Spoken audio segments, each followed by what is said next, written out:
So we want to do a follow-up video on our sheep and the importance that they have on our 2 acres here. So the reason that we originally settled on Katahdin sheep was the qualities that they bring to our farm here.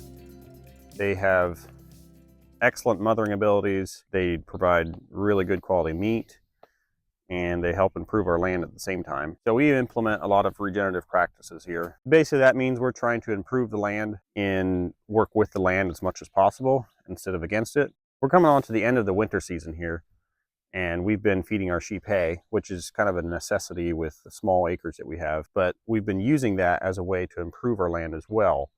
So on this small area here, we actually had our pigs on this section last fall, and so it was pretty much bare. They tore it up pretty good.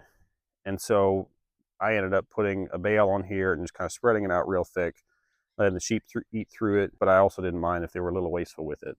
So for us, it was important on our limited acreage that we could grow quality meat and still improve our land at the same time. At the core of our regenerative practices, it's really about allowing the land to provide the best quality that it can and still giving it rest.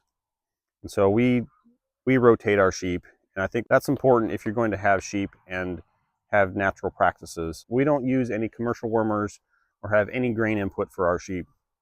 They're completely grass-based, which provides an excellent quality meat for us. So this area that we have right here was really some of the poorest ground that we have on our acreage. So I just kind of turned it into a sacrificial lot for them. Typically in the summertime and when the grasses are growing well, I rotate them every 3 days or so. And here I've had them on this for a week or two now, and I just kind of keep expanding it further down the hill just to give them a little bit more area. But it also is providing a lot of ground cover with the hay that they're not eating. Another good reason that sheep are a good animal to start with is they're small in size, they're easier to handle. Unlike a goat, they're actually pretty easy to keep in. We use electric netting as a perimeter fence, but on the interior of our fence, we do use just 2 strands of electric polywire, and that actually works really well. Like, they respect it well enough. They won't go out of it unless they need access to water, or they're spooked, or they don't have enough grass. But as long as they are provided and cared for, they stay in really well. So a question that I'm sure a lot of people have is, how many sheep can I have per acre?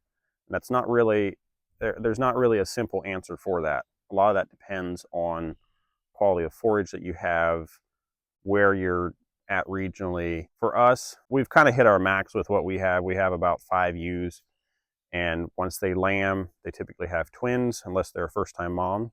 So we get our ewes bred so that they lamb in the spring, and the reason for that is we don't like to have them have lambs in the middle of the winter, because they are out on pasture 24/7. And while we could do it in the winter time, a lot of people do, so that their lambs are bigger come Easter. But we found it works well for us here, and especially when the grasses are coming on good, that's when the ewes are giving birth. It works well with our practices here on this farm. So far as how many sheep to start with, I would say a minimum of 3. You don't want to have just one. You need to have more than one. They don't do well by themselves. They're a very social animal. They don't like to be separated from the others in the flock. As you see, they spend a lot of time together, and the only times I've noticed they really separate each other is when they're lambing and the mothers are bonding with their young ones. In our experience, Katahdin sheep that we have had, they are excellent mothers. Like, they are completely hands-off. We don't assist with their birth at all. And in fact, most times it happens overnight. We come out and they have had lambs. And that's a really good quality that we look for. We want something that's as hands-off as possible. But also with that, it's important that you have good genetics. Probably the best way to get started is to find a breeder that's already achieving what you would like to do. For us, that's no grain inputs. We don't use any kind of wormer. Where we got our sheep from, they've come from different places, but that has been the practices with them, and they've worked out really well for us. So last year we had a drought, and we actually ended up having to buy more hay than we normally do. But what we did is we sold off most of the lambs, and we ended up using that money to pay for hay. And it actually pretty much covered the cost, even though hay prices were up. Because we were at the max on our land here with the amount of sheep that we had, our lambs were just too small. We originally wanted to keep them to grow them out a little bit bigger and to harvest them ourselves. But we ended up selling most of them because the amount of hay that we would have had to put into them just didn't make sense cost-wise. It's also important that you are willing to cull your sheep, meaning if there is some in your flock that are just not performing well, or a mother that doesn't have good qualities in her, it's important that you don't let those genetics continue in your flock. One of the things that we have prioritized here for our family is providing clean meat for ourselves.